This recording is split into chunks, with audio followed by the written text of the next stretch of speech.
మిత్రమా అందరికీ కూడా శుభోదయం అని అందరూ బాగుండాలి, అందరూ మనం ఉండాలని కోరుకుంటూ మీ కవిత. ఈరోజైతే క్యాప్సికమ్ని ఇలా చేయండి. క్యాప్సికమ్ అంటే ఇష్టం లేని వాళ్ళు కూడా హ్యాపీగా తినేస్తారు.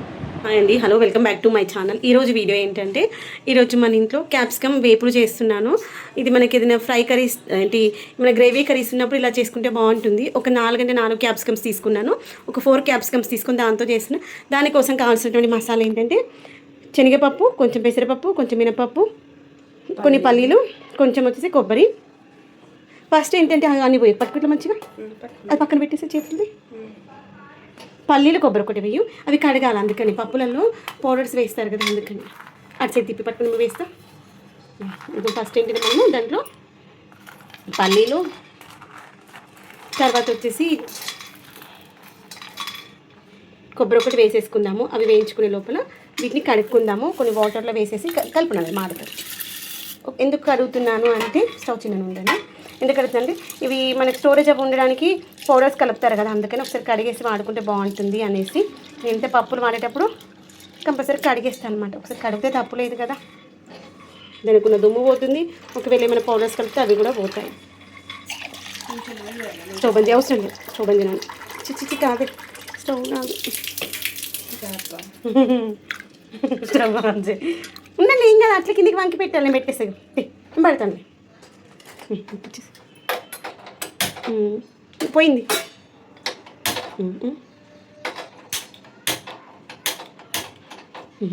ఒక్కసారి సత్తాయిస్తాయి అన్నీ కదా. ఇంకోండి, వాటర్లోకి వెళ్ళి తీసేసి ఇది అదే ప్యాన్లో వేసేసి రోస్ట్ చేసుకుందాము డ్రై అయ్యేంతవరకు. వీటితో పాటు వీటిలో కొంచెం ధనియాలు, కొంచెం జీలకర్ర కూడా వేసుకుందాం, బాగుంటుంది. ఇదే మనకి మసాలా అనమాట. తర్వాత కొన్ని ఎండుమిరపకాయలు వేసుకుందాం. ఒకవేళ ఎండుమిరపకాయలు లేకపోతే మిక్సీ పట్టుకున్నప్పుడు కారపొడి వేసుకున్నా పర్లేదు. ఓకేనా, ఇది ఫ్రై అయ్యే లోపల బియ్యం కడిగేస్తాను. బియ్యం కడిగేసి క్యాప్సికమ్స్ని కొంచెం పెద్ద ముక్కలు కానీ కట్ చేసుకుంటాను. ఇది కొంచెం వాటర్ ఉంది, ఇది సైడ్ పెట్టేసి అయిపోతుంది.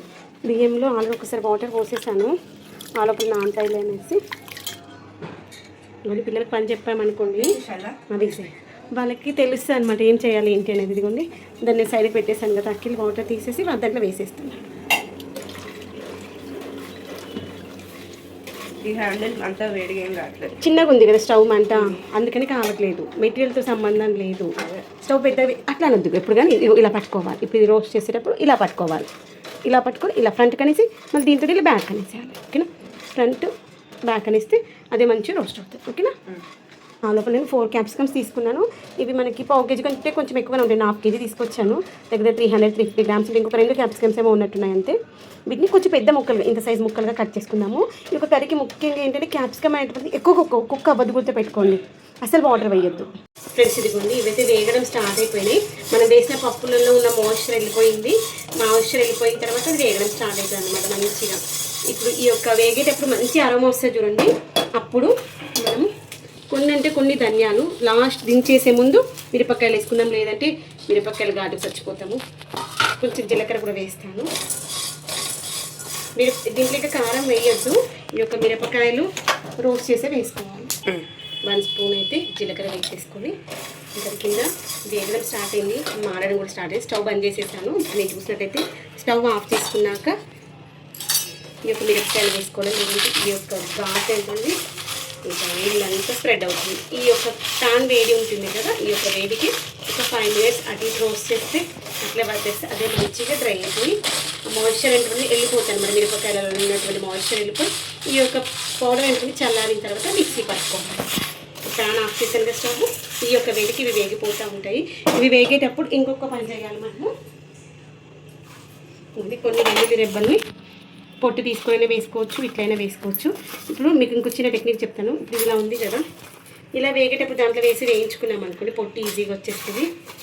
ఎందుకంటే అది డ్రై అయిపోతుంది కదా, దాని నుండి అది పొట్టు వచ్చేస్తుంది.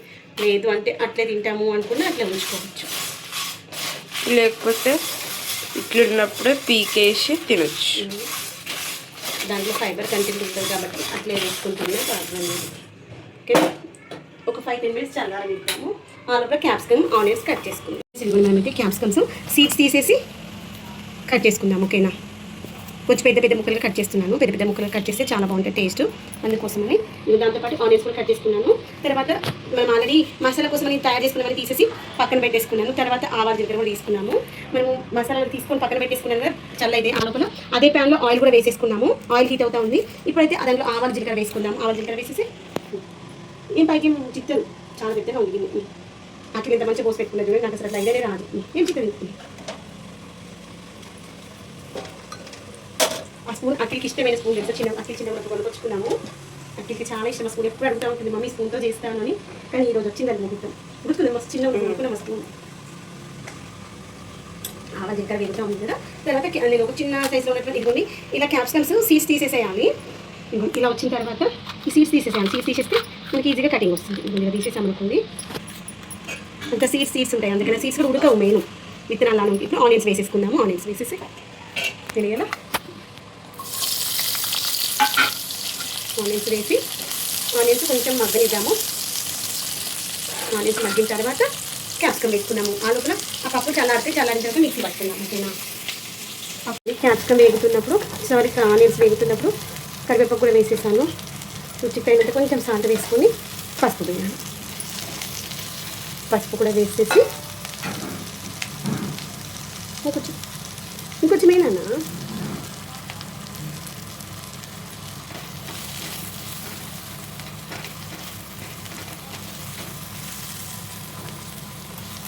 మూత పెట్టు. ఇంకా పై ఒక్కోసారి వస్తలే ఇంకా ఇప్పుడు వచ్చింది.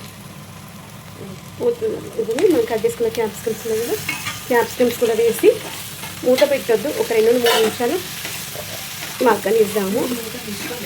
దీనికి మూత రాలేదు. అదే అనుకున్న మూత వచ్చేది కొనుక్కుంటే అయిపోతుంది.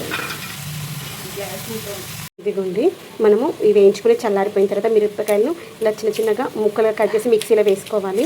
లేదు అంటే అట్లా మిరపకాయలు అనేటువంటి ఆ యొక్క థ్రెడ్స్ మధ్యలో ఇరుక్కుపోయినాయి. తర్వాత 1/2 టీ స్పూన్ కంటే కొంచెం ఎక్కువగా రాళ్ళు ఉప్పు పెట్టేసుకొని బరకగా మిక్సీ పట్టుకున్నాం. మెత్తగా కాదు, గుర్తుపెట్టుకోండి.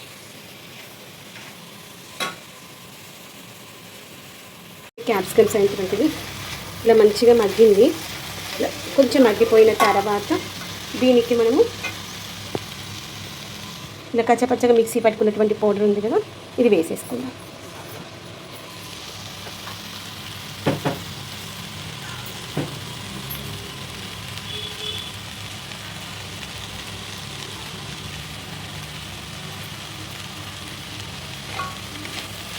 ఈ యొక్క వాటర్తోనే అది మంచిగా మగ్గిపోతుంది. ఒకవేళ వాటర్తో మగ్గలేదని కూడా పైన కొంచెం వాటర్ చిలకరించండి, సరిపోతుంది. ఎక్కువగా వాటర్ వేయద్దు. కొంచెం చేతులకు వాటర్ తీసుకొని చిలకరించినట్టుగా చేయండి. ఒకసారి ఇలా అయిన తర్వాత ఒకవేళ అడగంటుతుంది అనుకుంటే మాత్రమే అలా చేయండి. చాలా టేస్టీగా ఉంటుంది. అసలు లాస్ట్ టైం చేశాను, బాగా నచ్చింది, అందుకని మళ్ళీ ట్రై చేస్తున్నాను. ఇంకొంచెం మసాలా వేస్తాం. దీన్ని మనము అన్నంతో సైడ్ డిష్గా తిన్నా బాగుంటుంది. మిగిలితే నైట్ డిన్నర్లోకి చపాతీలకు తిన్నా బాగుంటుంది. మూత పెట్టేసుకొని మగ్గనిస్తాం. అటు అన్నం కూడా అవుతా ఉంది.